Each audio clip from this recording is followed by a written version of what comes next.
pagi. Eh, Perkenalkan, saya Dudi Hartono yang akan mengampu mata kuliah penulisan naskah radio.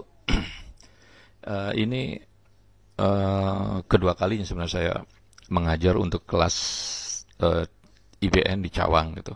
Saya lebih banyak mengajar di IBN di Pulau Mas. Karena itu saya tidak banyak mengenal nama-nama yang ada di kelas ini kecuali Derry mungkin. Derry pernah ikut kelas saya di Cawang. Sorry, di Pulau Mas. Oke, saya akan mengantarkan materi tentang penulisan naskah radio. Ya, kita kalau bicara radio, ini menjadi sebuah media yang sangat personal sebenarnya.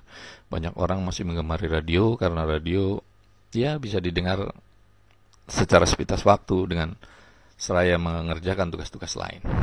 Radio pertama kali di Indonesia muncul di era perjuangan ketika para pejuang menggunakannya sebagai media untuk menyampaikan atau mengeluarkan semangat perjuangan, menyampaikan informasi-informasi yang tentunya bersifat propaganda untuk menyemangati para pejuang kita.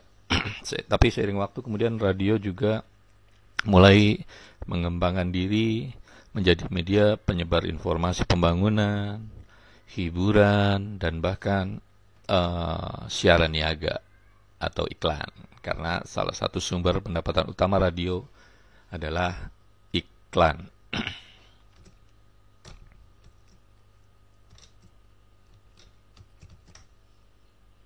Oke. Sorry. Oke, saya minum dulu.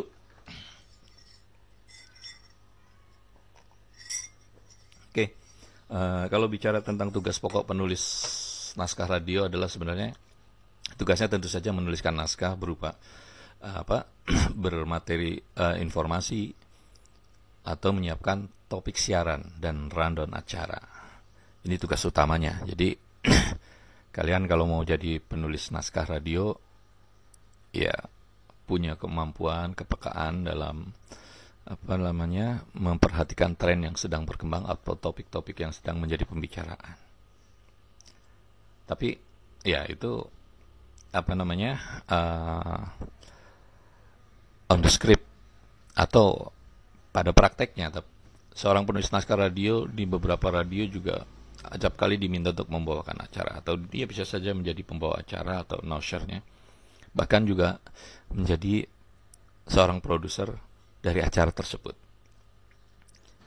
Berikutnya biasanya ini juga sering kali terjadi bahwa penulis radio juga sering diminta untuk membuat copywriting iklan atau penulisan naskah iklan.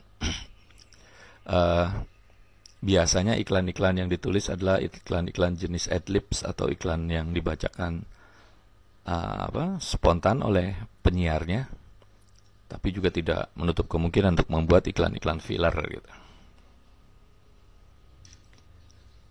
Oke, kalau kemudian kita harus bicara tentang kompetensi. Apa sih kompetensi yang harus dimiliki seorang penulis naskah radio?